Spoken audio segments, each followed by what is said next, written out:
Welcome everyone to the St Andrews Union Debating Society, the oldest and some might say finest of its kind. Yeah! The motion that stands before the House this evening reads, "This House believes that feminism and Christianity are incompatible." We are joined by some exceptional speakers tonight. So on side proposition, we have our very own Ksenia Baatz and Hazel McArthur. And on side opposition, we have Reverend Samantha Ferguson and our very own Arielle Friedlander. Now, before we begin the debate this evening, I'd like to invite the clerk to the House, or new clerk to the House, Susan, to read last week's minutes in the style of J.K. Rowling.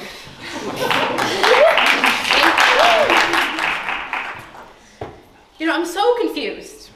In the past, I've written such amazing minutes, but everybody loved my minutes so much. But then Jamie's woke minutes came along, that's the previous clerk, and now nobody likes mine, which is just crazy. They're not even real minutes, they're fake minutes. Susan, obviously all minutes are real minutes. Sit down, this is your first time writing them. Well, as an official clerker, minute taker person, you're wrong. So everybody go buy my amazing, special, limited edition minutes collection. Thank you. Ooh, there seems to be some disagreement in the House. We'll have to take a vote by oral acclamation. All those in favour of taking the minutes as read say aye. Aye. Those against nay. Nay! Oh, it seems rather close. I'll have to consult with my sergeant. Aye. The minutes are taken as read. Resign! Fine. Now, without further ado, I invite the first proposition speaker to give their address and to defend the motion that stands in their name. Hear, hear. Across the floor, and I invite the first opposition speaker to give their address and to begin the case for opposition. Hear, hear.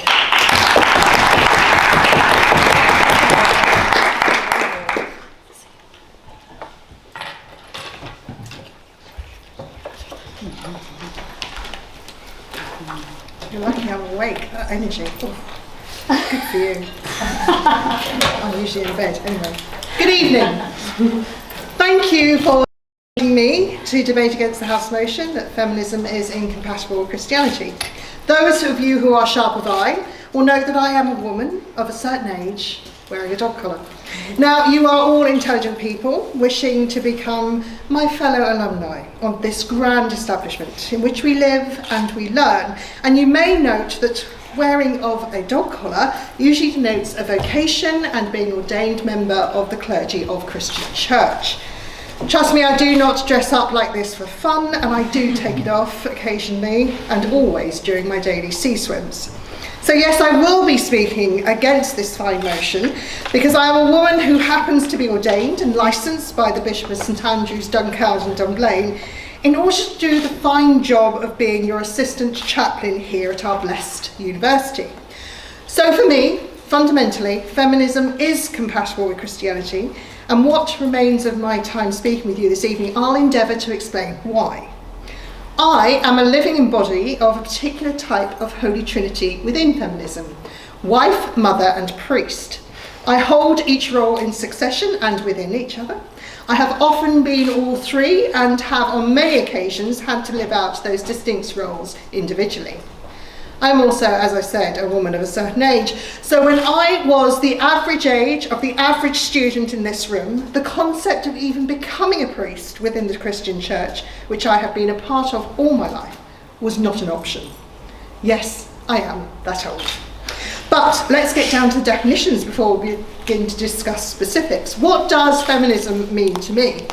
A feminist is a person who supports and advocates equal public, economic, social and religious rights for all. Everyone deserves equal rights, and to quote a mate of mine, as you did indeed, St Paul in his letter to the Galatians 3:28, there is neither Jew nor Gentile, neither slave nor free, nor is there male or female, for you are all one in Christ Jesus. And for me, that is where I begin and end in my lifelong endeavour to ensure all peoples of all faiths and all genders have equal rights to live long, happy and prosperous lives. I have fought since I was 18 to ensure this is possible. And for future reference, when you come back to this fine university a long time from now, wishing to marry your fiancé in one of our fine chapels, as is your right as graduates, simply know that because of my campaigning work, as with many, many others, male and female, over the last 40 years, I can marry you to whomever you wish, in a Christian chapel, in a Christian service, as long as they're human. But I digress. What is feminism not? We have to remember that equality is not superiority, and it is beyond simply a woman's issue. It is not permission for women to hate men, but feminism is a human rights movement to encourage all people to pursue opportunities without being constrained by society's stereotypes. Let us now move on to Christianity, that is, by definition, the faith in the life, death and resurrection of Jesus Christ. And that intersects with feminism in a positive way. Now, I could have begun this debate by simply stating that Jesus Christ is the first feminist and sat down, but that would not have been entertaining for either you nor me. But what I say is true. Now, I grew up on an island called Guernsey in the late 80s. And yes, again, I really am that old. And this island was rather misogynistic, even in the heydays of the 80s, against us women. Abortion was illegal on the island, divorced women had no rights, French Norman law has a lot to answer for.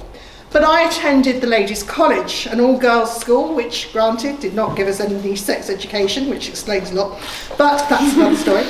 But was told throughout my entire school career that I should, could, and would be anything I wanted to be. Yes, it was explicitly a Christian school, and I was taught from a very early age that I was loved by my Creator God, and learnt all about his Son, who is now my boss. That's Christ, not Lord, just to sort it down. And when I was 12, I gave my heart to Jesus. Cliff Richard has a lot to answer for, don't ask, long story. And I spent most of my teenage years involved in one way or another with the Church of England. My A-levels were in history, politics and religious knowledge, and so for 2 years I had firm foundation taught to me about the strong female roles and Jesus' close connection with them within John's Gospel. So to combine that with a master's theology from this wonderful institution, all goes to show that I am just reiterating while whittering away to you this night that I do know enough to know how little I know. Well, back to the question of feminism and Christianity. The positive and undeniable truth that these are both compatible are evident within John's Gospel, which shows prominent roles for women, from the first evangelist being a Samaritan woman to Mary being the first witness of the resurrection. Within the Gospels, which us Christians believe to be inspired by God, Jesus continually sought out women for companionship, counsel, advice, and saw equality in discipleship, asking the women to be his apostles to apostles. Jesus saw and sees women as his spiritual equals, and with his mother, like Mary, quite right too. Jesus challenged the social conventions of the day in order to speak and seek out the women whom he needed to help, heal and charm. In public and in private, Christ was all in all with regards to being a feminist. And this is the man who I'm proud to call my boss. I am his hands and feet in this world, but it's not come without many years of struggle, studies and battling misogyny in my family, with my bishops, my church and even my employees.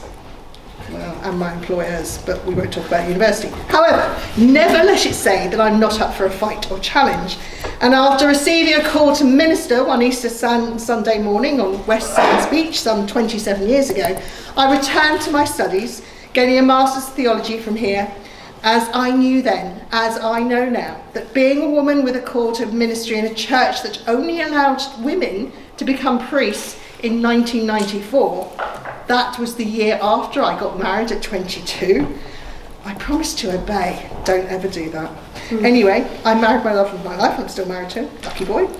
I knew that I needed to have a very strong foundation of knowledge and recognised training if I was to be taken seriously as this white, middle-class, 30-year-old something English woman who loves painting her nails, eating chocolate, buying expensive handbags, reading trashy, soft porn novels and swimming daily in the sea.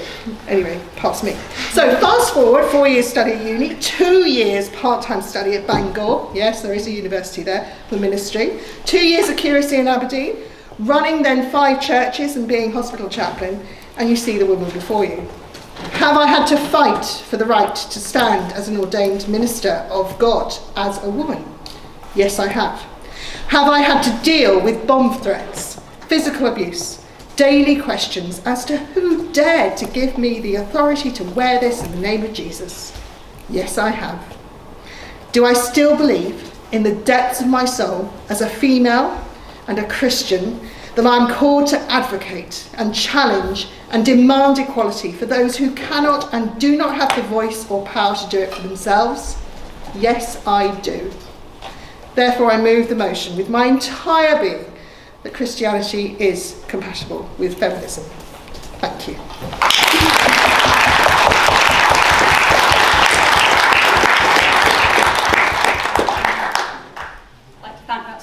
For their excellent address, and welcome the second proposition speaker to give their address and to continue the defence of the motions that stand in their name. Hear, hear.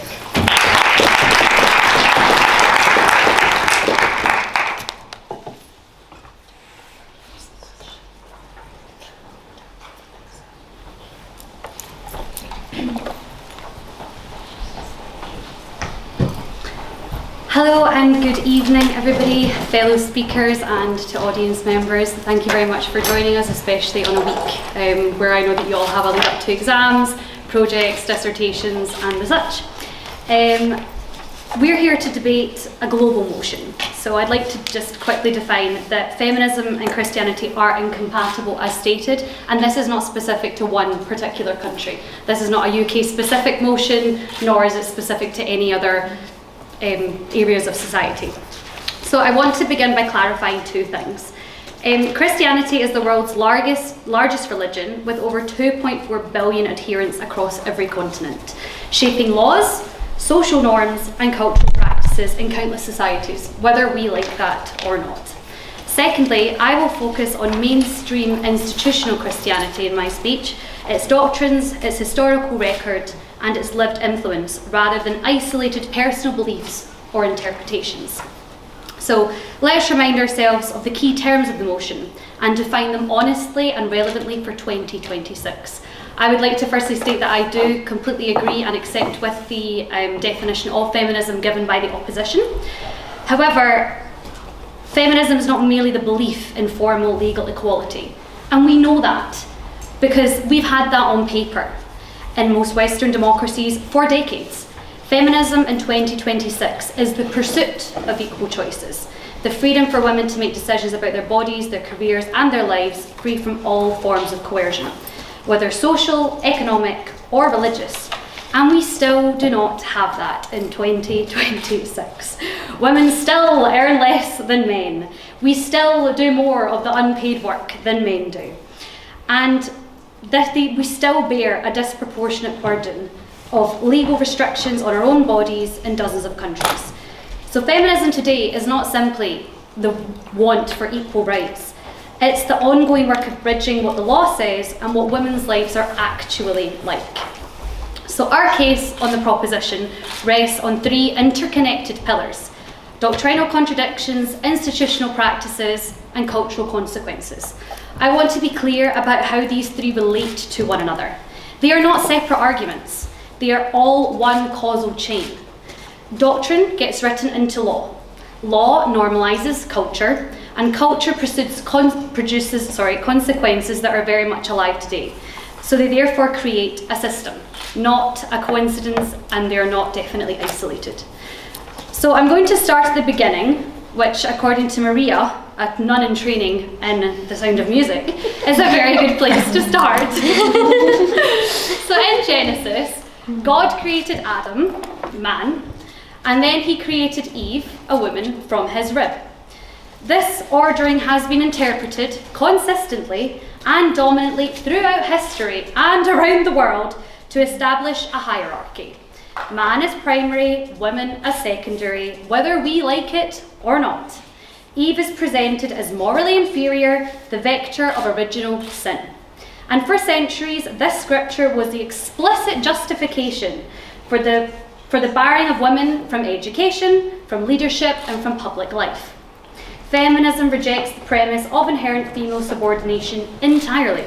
Christianity's foundational creation narrative encodes it.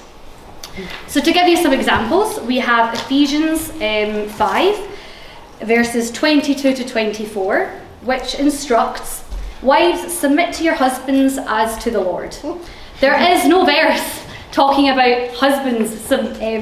submitting themselves to wives, just for clarification. And this is not an optional suggestion, it's a divine command.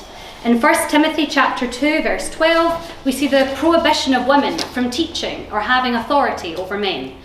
In 1 Corinthians 14, verse 34, there's the instruction of women to remain silent in church. These are not footnotes, nor are they open to interpretation.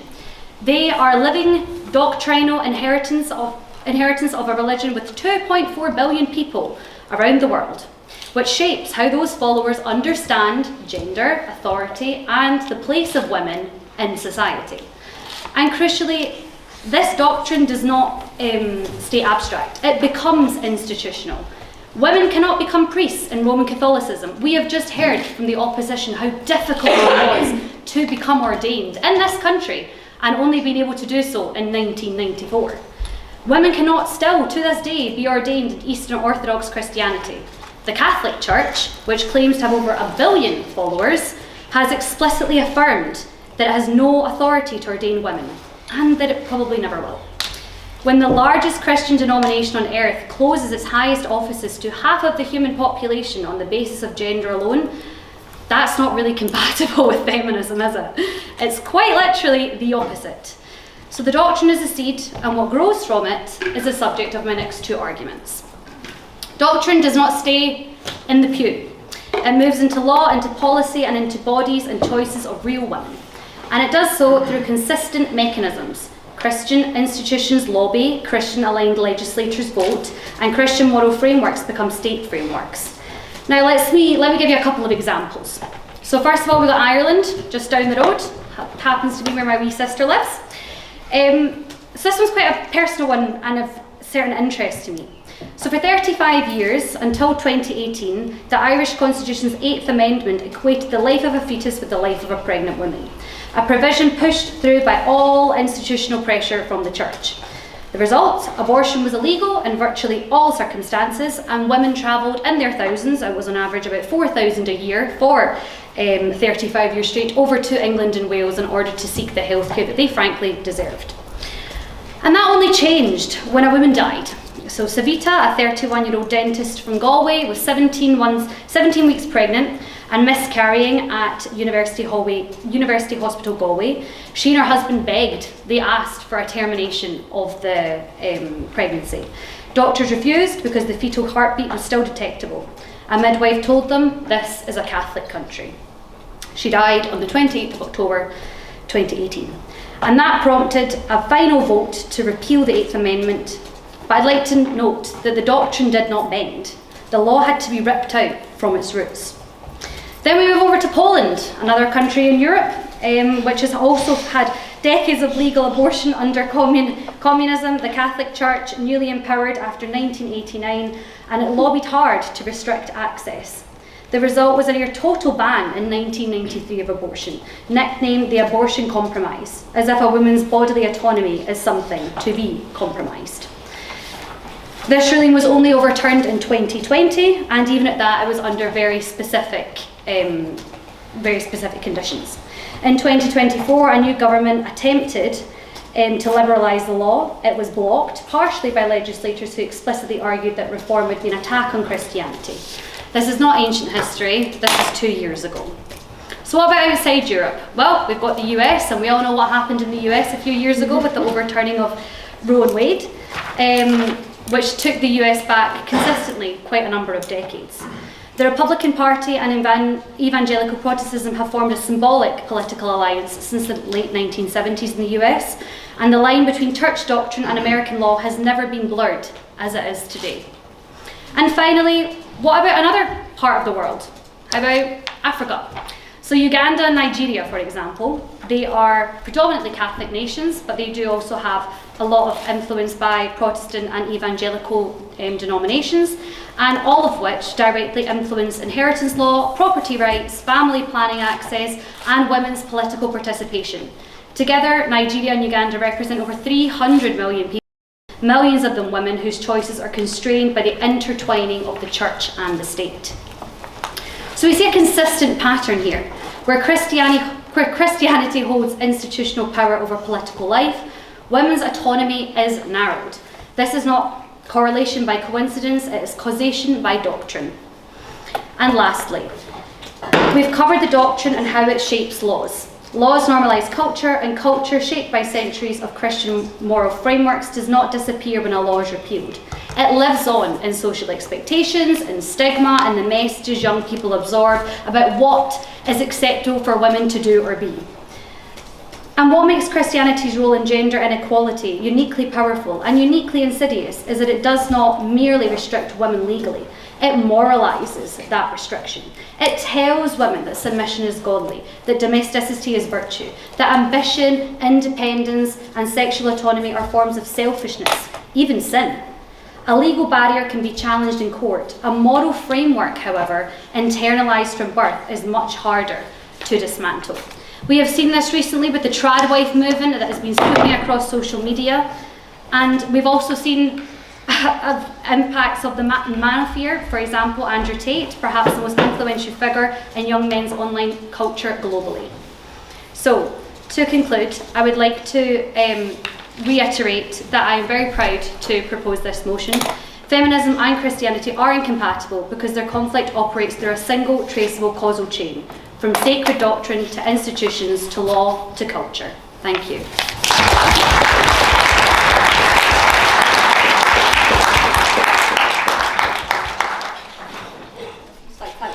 For that excellent address, and now we cross the floor once more as I invite the second opposition speaker to give their address and to propose the motion that stands before us.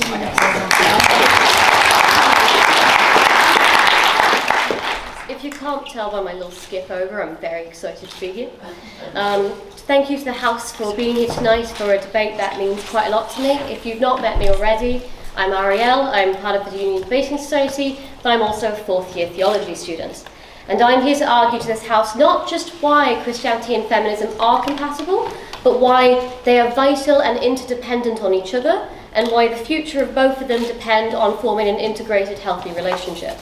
To do so, I will dabble in a little bit of church history, but my priority interest is to go to what my degree and specialty is in, theological ethics, and pretty much tell you what my dissertation is on, which is on the intersection between feminism and theological ethics, regarding the restoration of rights and vulnerability. So to start, I want to kind of begin by tackling the idea that feminism and Christianity are not compatible because the institution's problems. Well, the first thing to that concerns me about this stance is that means that feminism is not compatible with any institution that currently exists. Feminism is not compatible with politics, it's not compatible with business practices, it's not compatible with philosophy. We've heard plenty tonight about how Christian values have influenced legal frameworks, but I've also failed to acknowledge the fact that Platonicism or other forms of ancient world philosophies that have carried on into the world in our legal practices, our beauty standards, our treatment of disability, the idea that women are soft, pliable and lesser men. We don't seem to treat the proliferation of such beliefs in your philosophy class, in your bookstore, with any of the same problems, and we don't seem to want to separate them. I want to bring back to the point we saw about Bible verses. Yes, the Bible verse, especially depending on denomination, has some weight to it. But the idea that a Bible verse is not up for interpretation ignores the role of the church, which is as interpretive and as making sure that the text and Bible remain alive and relevant to today. And I'm going to give an example of Leviticus and the use of death penalty. Now, while death penalty has been heavily argued for in American evangelical groups, we see a huge distancing with the death penalty in the Catholic Church. Pretty much any idea of the death penalty being a legitimate state action has been pretty much reasonably disavowed from the 19th, 18th century when you look at different theologians and their discussion. One of the key things that worries me about this debate is we're imagining both feminism and Christianity as immovable objects that are stagnant and are not developing or moving towards. If feminism is waiting for this utopia, then it is not what it is. Feminism does not wait for a utopia, it does not wait to be made strong by changes that happen. It exists because it gets into the fight and it changes. The fact that we are at this institution, both men and women and others studying equally, comes from the fact that feminism began that fight and didn't surrender and say that education and feminism are incompatible, therefore we shall not engage. And that is kind of the thing, that we've got this moving process, and the church is not homogeny. It does not exist as this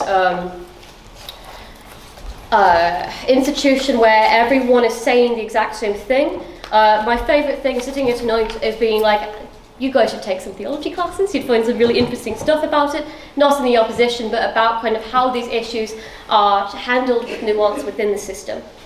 So part of the debate, right, is that feminism is giving equal rights to all. Part of that is giving equal rights to spiritual and religious care. If you are a Christian, you cannot have a disembodied belief, you cannot pick and choose your beliefs the same way you're picking jumpers, you are choosing your conviction. Feminists operate in the same way. It is a belief of conviction and a choice of conviction rather than a freedom of choice. Now, there's a point made about the idea that religious practice versus doctrine, if it says one thing, you can't separate it by then separating it. But the point is that doctrine and religious practice have always varied culturally. One of the huge issues that theological ethicists are finding themselves debating is cultural expectations and cultural development versus what the church is actually saying. And we can see that a lot in kind of how female oppression and suppression has been cultivated by what I would argue are those interested in power using religion as a wolf in sheep's clothing rather than as its own institution. And part of this idea that women cannot spiritually disassemble themselves because of the church as an institution and should get active in it comes from the fact that we need to start by looking at women's roles in the church. Now, as I said, I'm not going to give you a church history lesson, but huge parts of what have made the church valuable, especially as a tool for both ethics and for mystical understanding, has been its women. St. Teresa of Avila, I'm not Spanish, so I'm going to butcher that, Julian of Norwich, St. Teresa of Lisieux, although very recently declared doctors of the church, have huge roles in cultivating what we understand Christianity to be today. Even the role of Christology, this idea that we've got, Christ as this big fella, he's coming in, he is man, which whatever to quote my disc supervisor, MAGA Jesus isn't Jesus. I would put it this way. When it comes to theology, we see a huge forgotten tradition of Christ as interpreted as everyone's bridegroom. That means to men, you are Christ's wife technically as well, if we want to look at this analogy. Christ as vulnerable, Christ as embodying feminine traits, Christ as disavowing the very patriarchal structures that people want to claim Christianity is protecting. And in this way, I want to move to kind of, pretty much a fun excuse to talk about my dissertation, which is why then now should these two things come together? Why are they not just compatible, but why do I think they are essential? A huge debate coming out of feminism right now is around the idea of, do the structures that exist in place actually serve women? We can see this in the fact that we have a huge amount of domestic labour completely removed from the GDP. It's not calculated, it's not considered a fiscal cost, even though it is an hour labour cost. We're seeing ways that the 24-hour workday and how the workday works doesn't really work for the other half of the population. And part of that is we're then getting a discussion about what actually is creating this oppression, this fear, this dualism. Is it, and what is really behind an ingrained patriarchy? And the feminist scholar Erin Gilson wants to argue it's the fact that we humans, fun fact, all die, and that scares the living daylights out of us. And we have two options with that. We either run into it and we embrace it, which Christianity has tried to argue, but has failed in its institution.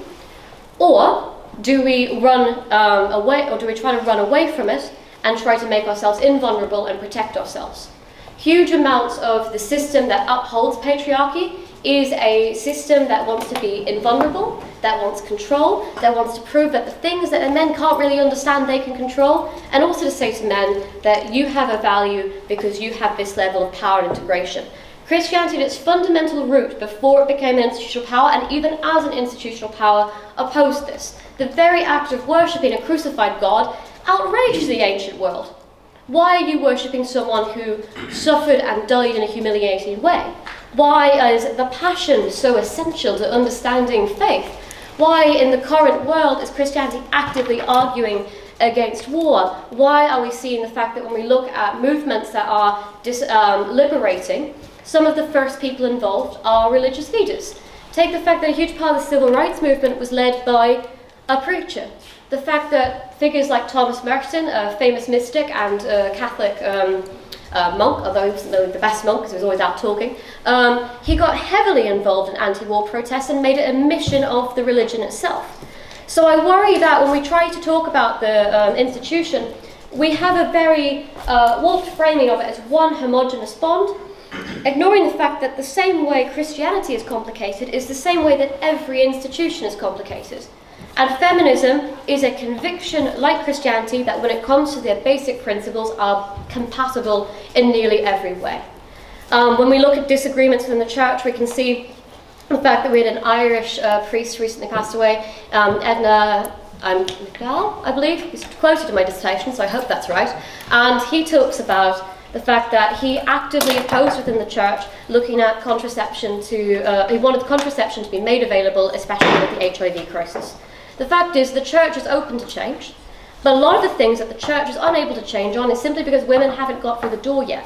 How much has education changed, politics changed, our very sense of day-to-day living changed because women have started to get in the door? I argue that we are at the beginning of the marriage of Christianity and feminism, and hopefully in the reply I can kind of expand on that a bit more. But it's an old marriage that has been existing for a while, just gone through a couple of institutional, extremely problematic events. And we need to make sure that we see Christianity for what it can be, which is a great source of potential. I'm going to leave you on an anecdote. We were assigned a reading for biblical hermeneutics, which, by the way, I hate that class, not a hermeneutics fan. But it was this male feminist who was arguing that based on the text itself, women should not be conscribing to this religion, and that feminists who were saying that women had a place in Christianity were not reading the text right, which I thought was hilarious because of the man telling Christian women how to be Christian, or why they shouldn't be. Women have the right to follow and worship and believe in the death, life and resurrection, as does everyone, no matter what minority or oppositional group they may fall into the institutional practices. Therefore, we must consider not just as different, but vital, and that they must be together. Thank you very much. I will now sit down.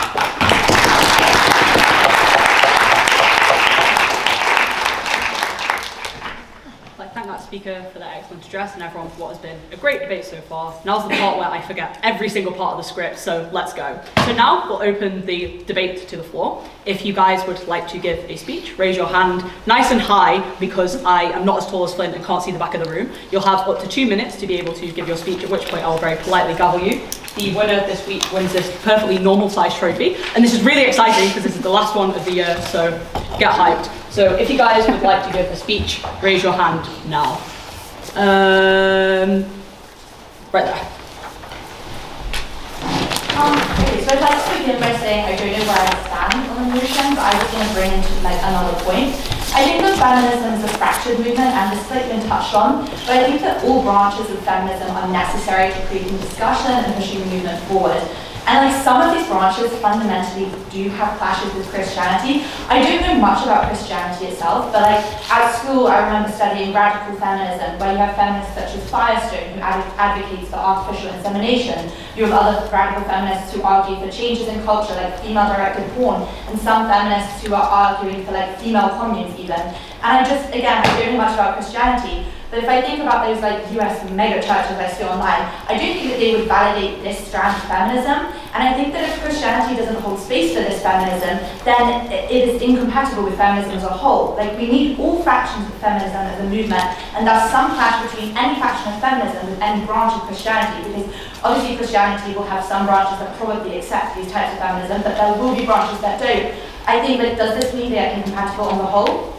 I think that even though I've given radical feminism as an example, it would be interesting for the sides to engage with intersectionality in feminism like other factions.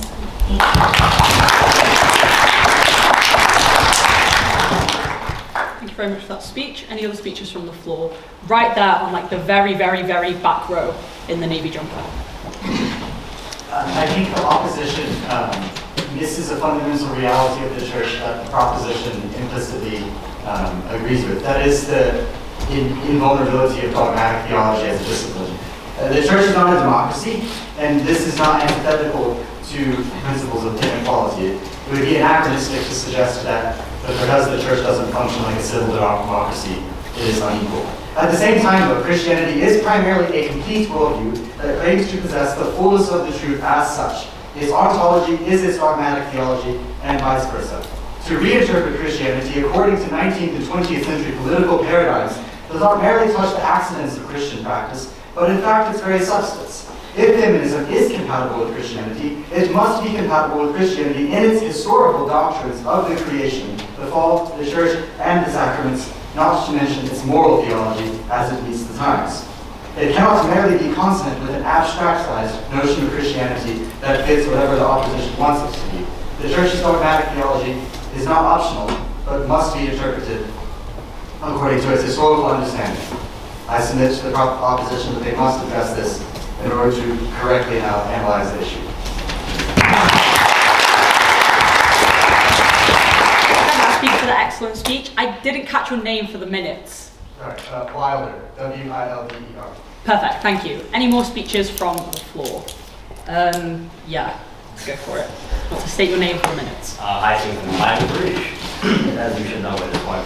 I don't want to dog on the opposition, but here we go. As a person of proud pagan upbringing, I was raised a Hindu. I am not Christian, so I hope that these points can be taken in good faith. The institution of Christianity is inextricably married with the scripture that created it. Scripture with hundreds of years of consistent anti-woman interpretations. Thus, this debate must take into account the numerous passages that specifically call out women, placing them to unequal standards compared to their male peers in the church. For the entirety of the church's history, these passages have been used to attack their cries for rights. These passages are placed in the holy text that created the institution and in its entirety today, right alongside positive passages that are mentioned by the first opposition speaker. Thus, I ask the opposition, how is the church able to hold both of these passages into the same divine standard and still be compatible with feminism? Are they not on the same standard? And if they aren't, why are specific passages allowed to be cherry-picked out and called incorrect? When there are conflicts in different passages, how is the church able to claim that one strand of analysis is better than the other strand of analysis? Doesn't it disingenuous to claim that Christianity and the Bible are compatible with anti-slave movements, as the Bible in of itself allowed the practice of slavery? The same is true for feminism. This is what I ask the opposition to address. Thank you for that excellent speech. And over there in the blue polo. Perfect. For the record, my name is Colin. I want to start this with more of a historical trend as opposed to a theological one. I want to talk about the founding of this church, the Anglican Church, Christianity in Britain, etc. I want to put the fact that you may not know this church exists only because of a woman named Brunhild, Queen of the Franks, all around interesting character. And one of the very prominent things that the Frankish queens of this era did was found abbeys. A lot of them retired to abbeys to protect themselves. I want to continue on this line of, if you look at these abbeys historically, you will find cases of women from poor backgrounds who, via a Christian institution, gained an education and gained oftentimes authority over men and over the kind of wealth they never would have seen without this explicitly Christian institution. These patriarchal ideas that we associate with Christianity are not an invention of Christianity.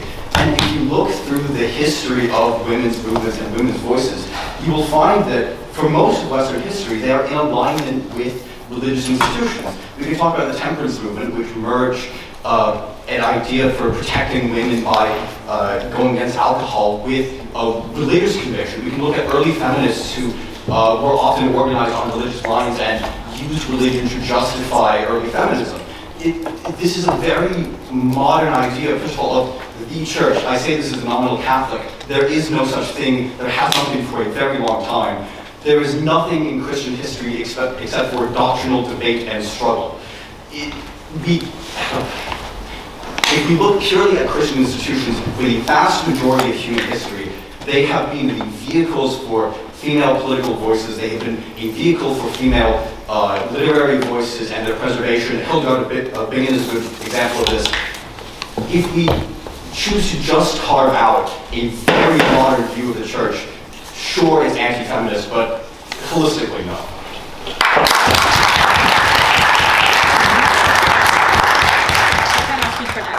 I think we've got time for like 3 more. So first I will take you over here. Stand and state your name for the minutes, pretty please. Hi, my name is Max for the minutes. Just a short point, but I'd like to hear what both sides define as compatibility, because I think we've had fairly comprehensive definitions of feminism and Christianity on both sides. But really, should we expect women in general to have to fight for their positions in Christianity? I just don't think that implies compatibility.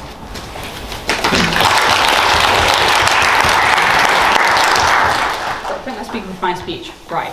There are 3 board speeches. If you guys can all promise to be a minute and a half, all 3 of you can go, and I will gavel you at a minute and a half. Does that sound like a good idea? We'll go Matilda, Alex, then Mia. So Matilda first. Yeah, that would be quick because it's not really a point. It's more of it's a kind of a point and a question for both sides.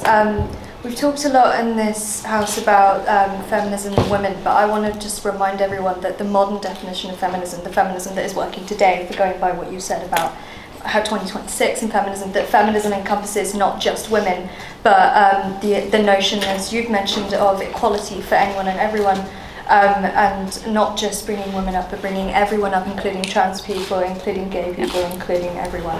So I'd really like to see both sides of the house engage with more of that, and not just the idea of women being made equal. Thank you.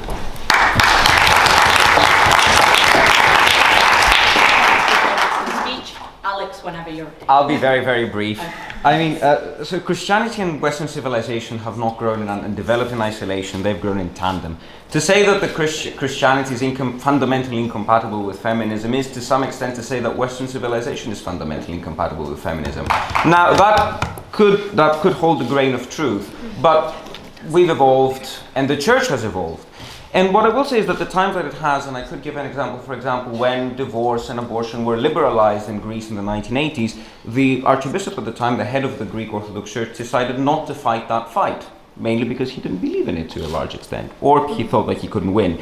Churches are also political institutions, and I think we should account for that. So essentially, as far as where we should move forward from here, we usually get the leadership we deserve, so that's something to keep in mind, but the church and Christianity has proven all denominations to be quite flexible, and it's up to us to sort of make sure that feminism is compatible with Christianity. To wrap up, after 76 of these by my count, this will be the last time you'll have to suffer through one of my floor speeches, so good night everyone. For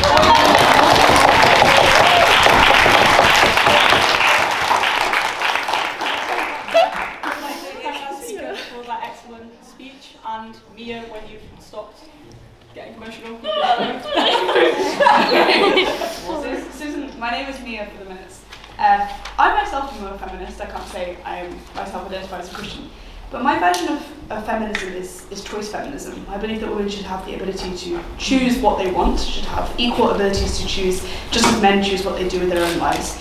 And I think a bit more of a conversation in this debate is necessary about what we think of the women who opt into Christian structures, who themselves don't want abortion to be legalised because they believe that it is immoral, or who believe that there is a level of godly divinity which is imbued upon them from their position to submit to a husband or to a man in their life.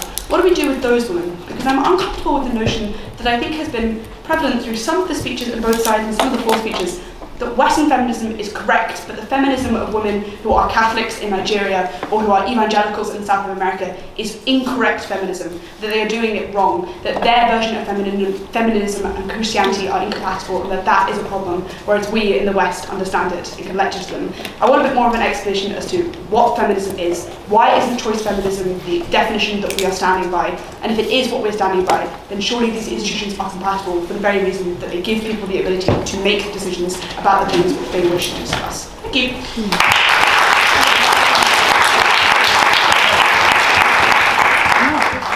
Thanks, speakers, for that excellent address, and to everybody who gave a floor speech. You're all incredible. Now I'll invite the debate to come back to the dispatch boxes. Each bench will have 10 minutes to give their reply. You guys can split it down the middle, so however you'd like, just let me know. And without further ado, I invite the opposition bench to begin their reply. Hear, hear.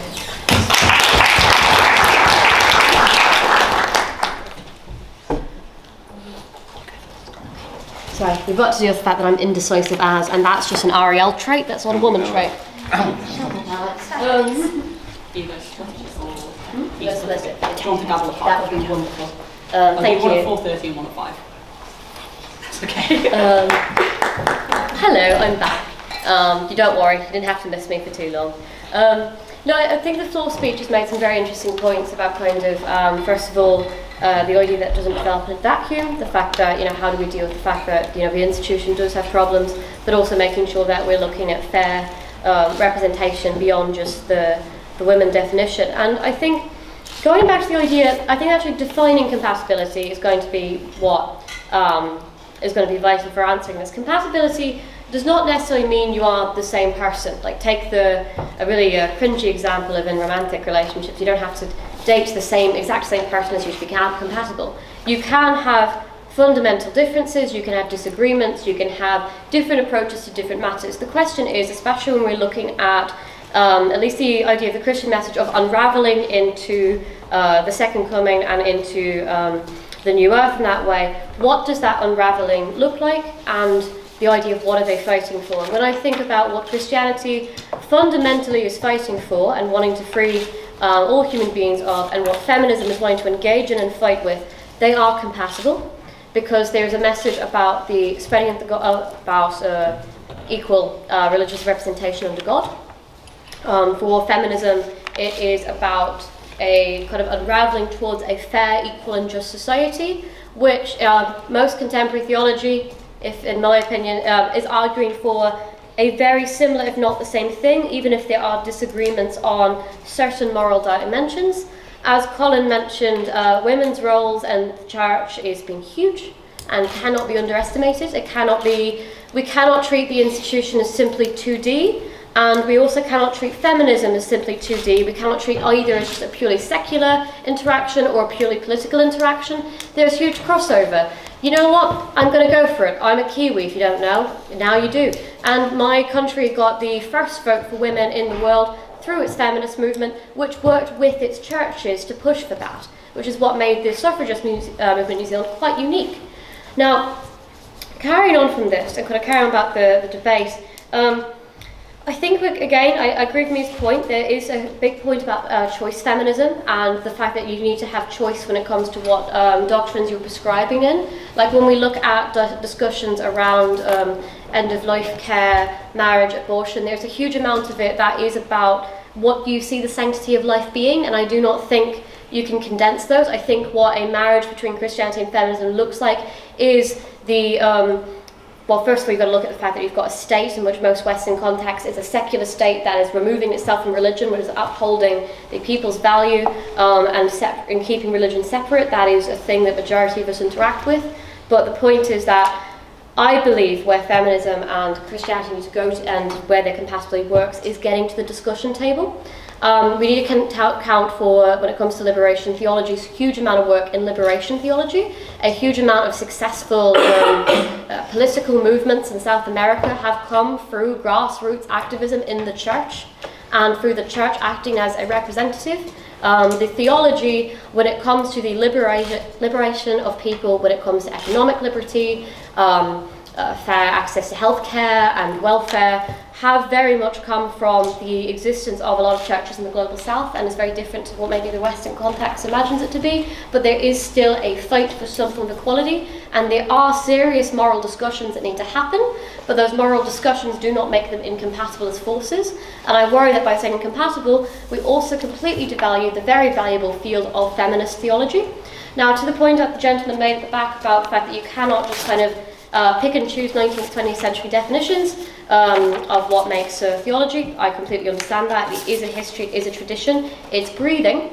But yes, how you're going to discuss the Bible, how you're going to interact with it, does come from a place of history. But on that note, what people don't understand is that there's a huge amount of obligations in theology to men that are often underspoken about. It's hugely underspoken. The idea of submission and servitude goes to both genders. It goes to the idea that you are submitting yourself before God, you are acting as a humble servant. I really think for this debate to be proper, and to let perhaps someone a bit more qualified carry on from me, what we need to understand is theology and the church and Christianity are complex. We have a belief system, we have an institution, and we have an entire discipline based on interacting those. Feminism is also complex. I don't believe, I'm going to have to disagree with the other floor speech about the idea that they need to be, all fragments need to be in some form of agreement for it to function. Fragmentation does not negate a movement, and it should be there. And, I'm going to carry on from there, but just remember, Christianity in the church is a lot more complicated than it appears on paper. Thank you.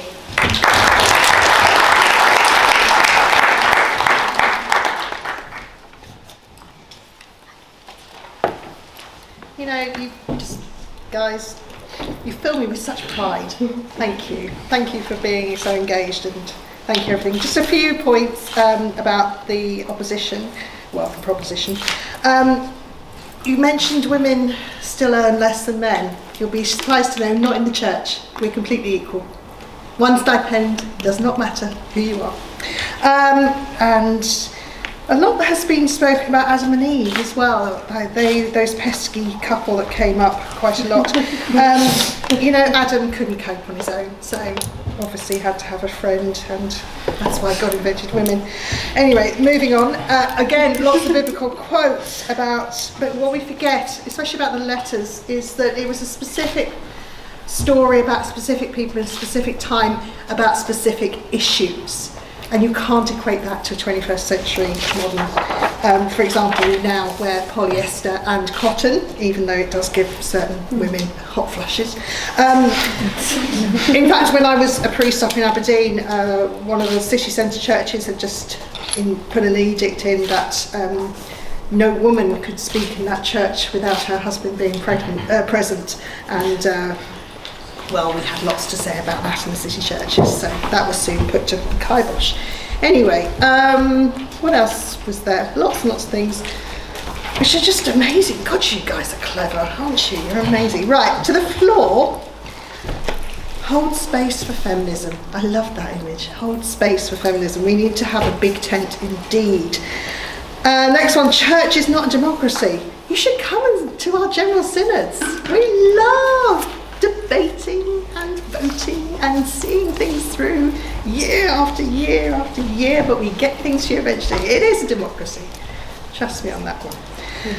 It's not about who has power, it's about who can speak and who is listened to. If you have a voice, ladies and gentlemen, use it, and use it wisely, and always go to the top. And next one about the anti-women interpretations and the holy texts and all the rest of it. Human beings can be wrong is one thing that comes through, and what you don't allow for is that we have the Holy Spirit on our side, and she can be a bit pesky and she interferes with all the interpretations, so you haven't accounted for the Holy Spirit in the actions going on there. Colin, couldn't agree more about the Frankish Queens. Females have always been vehicles for change, and I'll explain why in a minute. Max compatibility. Why should women have to fight? Well, anything that is different and other is scary to the norm, and so we have to fight and make our voice heard. What else? Yeah, sure, church has to evolve. It's evolving very, very slowly, but hey, who's the new Archbishop? All done there. I don't think there'll be a female pope in my time, but who knows? I'm only 55, I've got a few years left anyway. Feminism, choice, we always have a choice. Choose what you want to do and fight against it, and be proud about what you are and who you want to love and where you want to do it. But also fight for the right for the other person to oppose you. That's free speech. And if we lose that, we lose everything. So fight for what you believe in, but also fight for the other person's right to speak against you. And that's why debating societies. Well, just know that the church and men have always been terrified of women, and so we bring it back to the feminists because we scare you. Apologies for that, but we can grow human beings in our bodies, and that power will terrify men. It's terrified them since the beginning of time. It will terrify them to the day this planet blows up and the sun collides with us. But they have always tried to control us. They have not succeeded. Church has been the vehicle through which we have found our power and our voice, and you should always remember that. that we have to speak for others as well as for ourselves. So use your power, use it wisely, and be kind to each other, you know, because we have to live in the same air. Thank you for listening.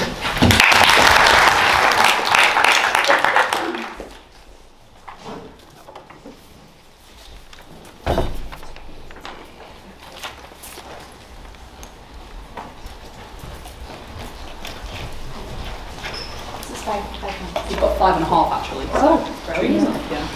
Thank you. So thank you everybody for your contributions to tonight's debate, and especially as well to the opposition for making it so interesting and lively. I would just like to start my conclusion by reiterating that feminism is not a hobby or a preference or something that, you know, is a trend. It's the simple demand that women are treated as full human beings with equal rights, choices and dignity. And unfortunately, this demand is in direct structural conflict with the dominant, institutional and accepted forms of Christianity. Not in tension, not with some disagreements, it is in complete opposition with. So there were quite a lot of interesting points from the floor, and I want to try and address some of them. Apologies if I don't get to all of them. First of all, we've all kind of touched on Mia's point about women having the choice to be a part of the church or to be more conservative or to follow doctrine that may or may not be fully compatible with what we define as Western feminism. Unfortunately though, they don't necessarily always have that choice. So in many countries around the world where church and state are intertwined, there isn't really a choice whether you want to follow it or not. You follow it whether you want to or not. That is just the way it is. I spent 5 years living in Kuwait, and on paper 98% of Kuwaitis are Muslim. I can tell you for a fact that is not the case, but they are. Whether they want to or not, they do Ramadan and they go to the mosque, whether or not they believe it. So unfortunately, the issue that we have here with Christianity is that in a lot of cases women don't have the choice whether to choose to follow the doctrine or not. It is forced upon them. I also really liked Matilda's point on marginalised groups in general, trans individuals or even concepts in gay marriage and progress in general, and there has been a lot of progress in the church when it comes to acceptance of marriage of all types. Unfortunately, that is not the case across the board. So it just goes to show that we are still facing a lot of obstacles when it comes to acceptance of all types of different relationships, and that therefore Christianity can still be deemed archaic in the sense that it isn't as progressive as society is. And on that note, there was a comment from the first opposition speaker that the scriptures that I stated were very specific and they were about certain individuals, and you know, they were obviously, there's a lot of context that needs to be applied when reading them. And that is true. However, the issue that we have is that those specific scriptures have been used, they've been taken advantage of, they've been weaponised, and they have then been institutionalised into different spheres, whether it's education, whether it's politics, even healthcare, in order to oppress women. So whether they're specific or not, the issue is that they've now become mainstream and applicable to all individuals. I still got a bit of time. So to touch on another couple of points, I really like the point that Wilder, I think that was your name, I don't know, I've got it written down as Wilder, stated that there obviously has been a struggle, and why should women therefore have to struggle? Again, I point back to the opposition, where there has been obviously progress within the church, but to this day women still are not able to be ordained in many countries around the world. And then also the lovely first opposition speaker was not able to be ordained until 1994. So the church has oppressed these women for over 2,000 years. You know, it's making progress and things are improving, but the choice, going back to choice, or the feminism of choice, of women to be able to choose to be ordained is still not applicable in many situations. And lastly, we also had the individual, the guy with the blue polo shirt on over there, sorry I didn't get your name written down. I thought your point about Christian institutions helping women was really interesting, because part of Bible teachings, as well as across many other religions, is to obviously help thy neighbour, love thy neighbour, and also help those that are less fortunate than ourselves. So one way that could be argued is that although these institutions were obviously there to help women, were they there to help women or were they there to help the vulnerable? Because as much as women are not treated equally as men, there is also a Christian duty to help those less fortunate than ourselves. So the intentions of the institutions may have been to help those less fortunate than us, whether they are women or men, and unfortunately due to societal implications, women tend to be less favoured than men. So to conclude, for the end, I would just like to say that a minority interpretation or an individual interpretation does not undo centuries of institutionalised patriarchy. Feminism is a structural movement. It confronts structural realities. Individual Christians may reconcile their faith with feminism. The institution, the church, however, does not. Thank you very much.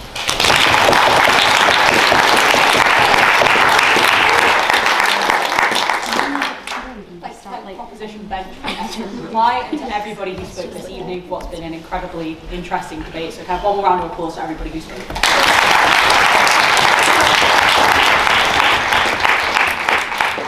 Now we get to call the House to a vote. So if you side with the proposition and you believe that Christianity and feminism are incompatible, please raise your hand nice and high now.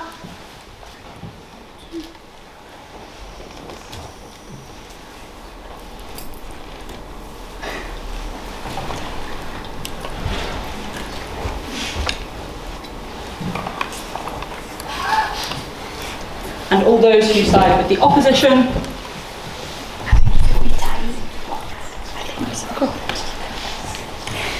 Yes.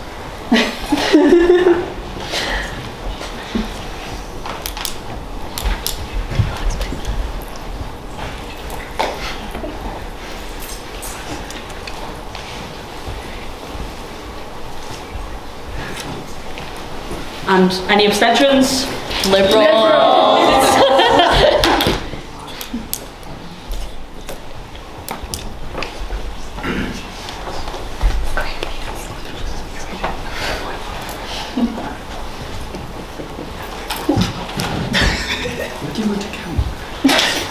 Okay, cool. Before we announce the results of the debate this evening, we have a couple of announcements from board. So our head of public is unfortunately not here this evening. However, Ian, are you happy to do the public announcement? Hi. Thank you all for coming to Publix this year. There's no more next week. Go do your exams. We'll be back next year with our inaugural debate. This House has no faith in His Majesty's government. We'll have 4 MPs come to speak. Please come back next year. Has no what? Confidence, Ian. What did I say? Oh, this House has no confidence in His Majesty's government. Anyways, we hope to see you there. Please come along. Thank you for coming to Publix this year. Oh, yeah! Do this. So we have, our motions are picked exclusively by all of you. If you have anything you want to be spoken about, even if it's not like a full motion, if it's an idea for a motion, please put it on this.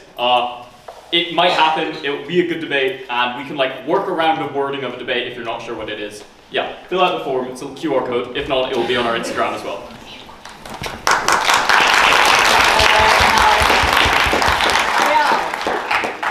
Last time announcing to you is Steward. We will have our last weekly social after this for the year, so please come along to Beacon to Main Bar. Oh my god, that's a slip up.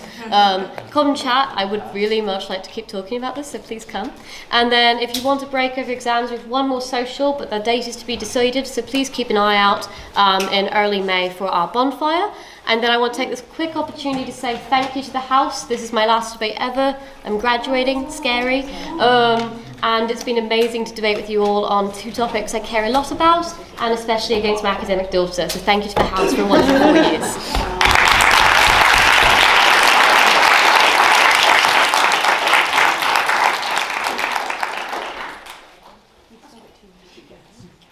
Thank you. Before I announce the results of the debate, I have a few announcements as well, so you guys have to listen to me too. Now, the first one Ian kind of covered. However, make sure you fill out the motion selections form. It will shut on Saturday. If you guys don't submit motions, then we have to come up with them, and we're significantly more boring than you guys are. So please submit your ideas, and we are able to have excellent debates like this. Second of all is thank you to all the speakers and to everybody who has come to all the public debates this year. It's been exceptional to have you all, and it's been a great environment. It's an excellent turnout this evening, considering I know you all have deadlines. And the last thing from me is Obviously, this is like the last debate that we are hosting, which means it's the last time that a lot of our people, a lot of our speakers, and a lot of our board members are going to be here. They've all been exceptionally helpful over the last 4 years. So the reason that I'm standing right here is because they've all been able to help me. And so just a massive thank you to every single person who has been in the society for the last 4 years. And I think they all deserve a massive round of applause.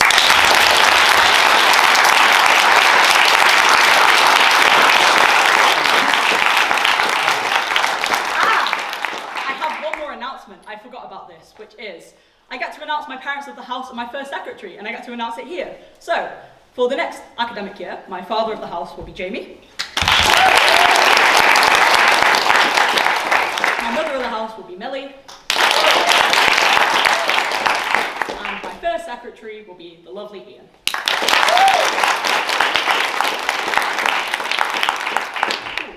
The best floor speech prize this evening goes to the gentleman that we have differing understandings of what your name is. It's either Callum or Colin. Can you give us, pardon? Colin. Perfect, Colin. So if you want to walk me through